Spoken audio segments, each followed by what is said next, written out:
इतिहास में पहली बार होता है कि एक वारंटी को मंत्री बनाया जाता है। सही स्थिति में यह कहूं कि माननीय जी आज के समय में एक रबर स्टैंप मुख्यमंत्री हो चुके हैं। हमारे जो पूर्व गन्ना मंत्री थे, रात को सोते हैं गन्ना मंत्री रहते हैं, सुबह होता है तो विधि मंत्री हो जाते हैं। आज पटना की जो स्थिति है वह एक कहें कि अकल्पनीय स्थिति कह सकते हैं। इतिहास में पहली बार होता है कि एक वारंटी को मंत्री बनाया जाता है। मुख्यमंत्री को खूब अच्छे से पता था कि वह वारंटी है, उसके बावजूद उन्होंने उसको मंत्री बनाया। सही स्थिति में यह कहूं कि माननीय जी आज के समय में एक रबर स्टैंप मुख्यमंत्री हो चुके हैं और रबर स्टैंप को जैसे हाथ एक आदेश देता है कि यहाँ मुहर पड़ना है, तो वैसे ही मुख्यमंत्री ने मंत्री बनाया।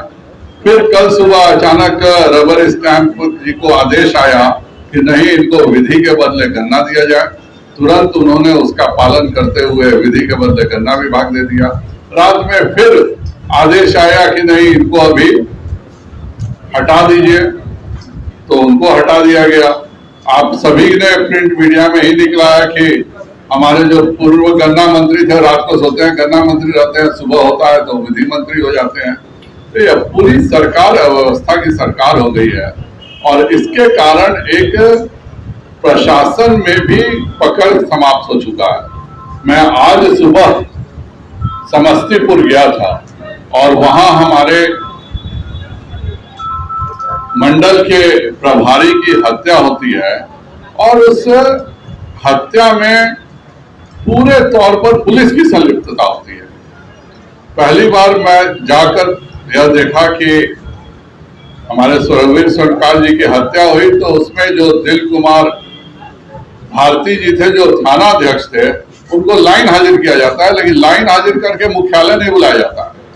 जानबूझकर खानपुर थाना में ही छोड़ दिया जाता है जिससे कि वह केस को मैनेज कर सके। उस परिवार पर इतना प्रेशर डाला जाता है कि वह तीसरे दिन जाकर के FIR होता है जब हमारे सब प्रमुख लोग जाते हैं। इतना ही नहीं, जिस परिवार में हत्या हुई है उस परिवार को सुरक्षा के नाम पर एक चौकीदार तक नहीं दिया जाता है।